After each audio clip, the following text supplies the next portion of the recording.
Assalamualaikum warahmatullahi wabarakatuh. Jadi di sini saya akan menjelaskan tentang evolusi komputer dan CPU.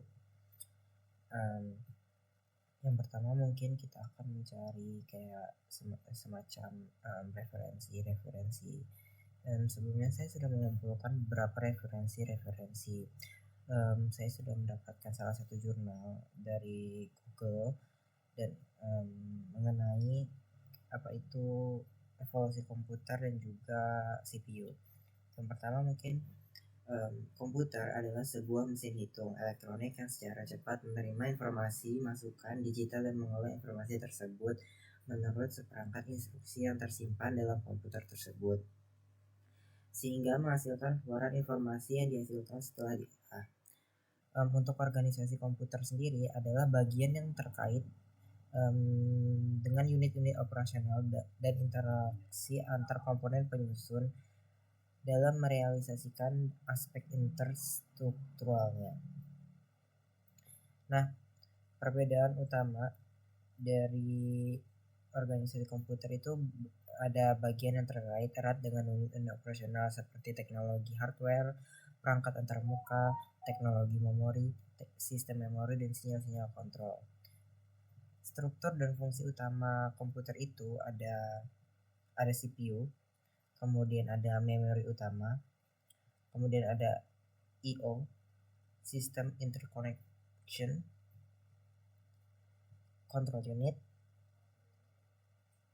Arithmetic and Logic Unit atau ALU, kemudian ada register dan CPU Interconnection. Nah, fungsi dari komputer sendiri itu adalah untuk pengolahan data, penyimpanan data, pemindahan data, dan juga operasi kontrol. Fungsi komputer harus dapat memproses data. Representasi data di sini bermacam-macam, akan tetapi nantinya data harus disesuaikan dengan mesin pemrosesannya.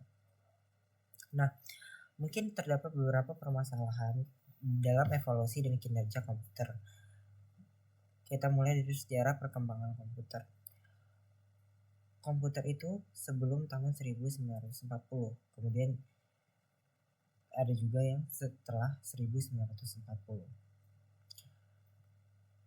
Pada tahun 1940 ada komputer generasi pertama. Yang komputer generasi pertama ini menggunakan vacuum tube atau tabung vakum untuk menyimpan baris perintah. Terdapat juga ENIAC. ENIAC ini beratnya sampai 30 ton dan juga volumenya itu sampai 1500 kaki kuadrat. Kemudian ENIAC ini juga berisi 18.000 vacuum tube. Kemudian ada dua von Neumann. Mesin von Neumann mencetuskan ide mengenai konsep stored program.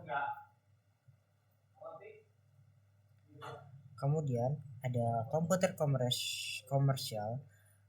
Pada tahun 1950-an mulai bermunculan industri komputer, antara lain ada Eckert Knoxley pada tahun 1947, kemudian ada UNIVAC, kemudian ada punggung perhitungan sensus di USA atau UNIVAC 2. Kemudian ada generasi kedua.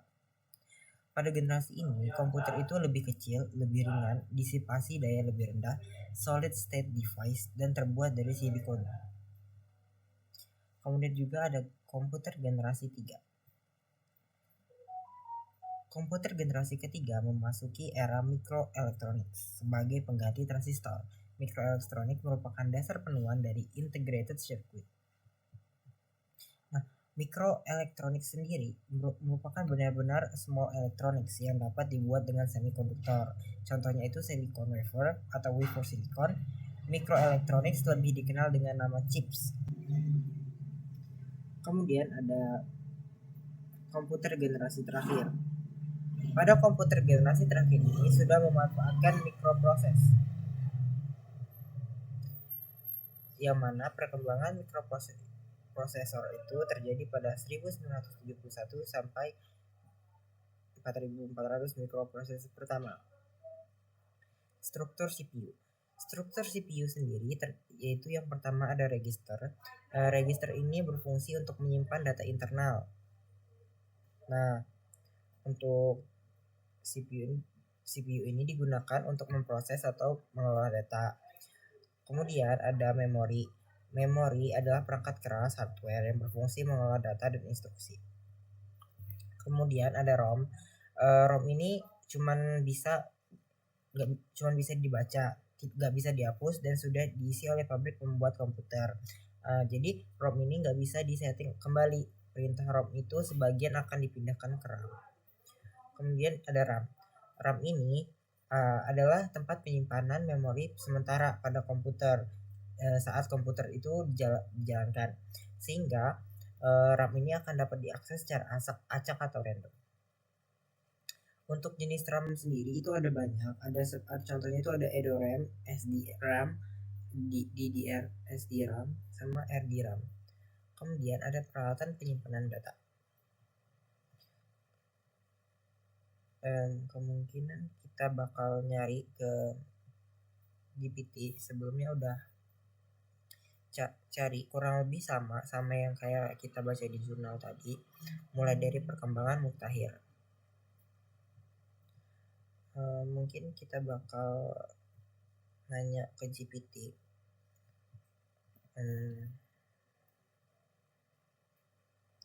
apa itu CPU dan fungsinya.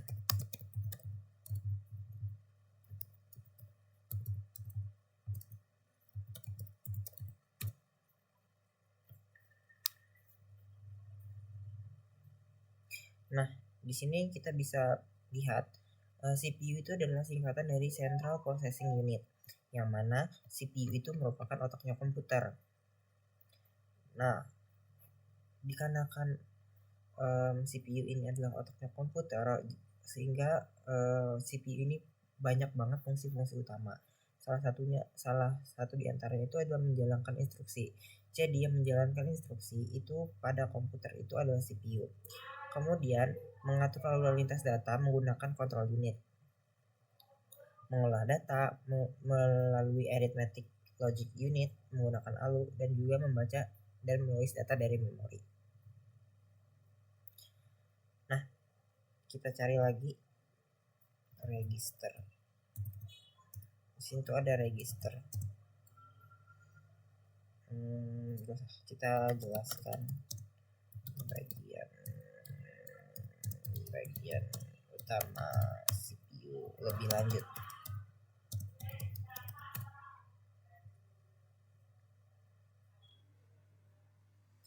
Nah, bagian utama CPU itu yang pertama itu ada ALU. Nah, ALU ini menggunakan operasi matematik dan logika matematika.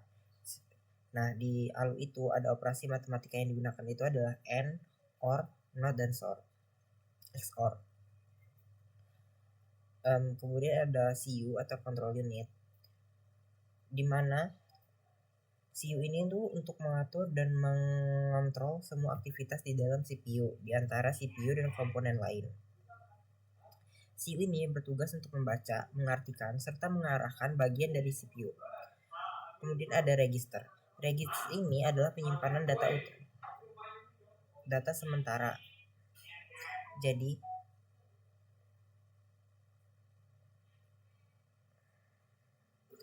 kemudian ada cache memory. Berbeda dengan register, cache memory ini menyimpan data dan instruksi yang sering digunakan, sehingga dia itu kalau misalkan kita masuk ke komputernya itu bakal lebih cepat daripada RAM-nya, jadi kayak bakal membuat efisiensi waktu.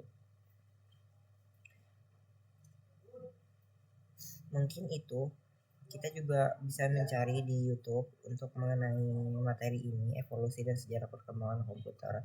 Di sini kita bisa tonton beberapa ya, mungkin. Halo Sobat Kom. Kita bisa cari referensi lainnya. Seperti itu.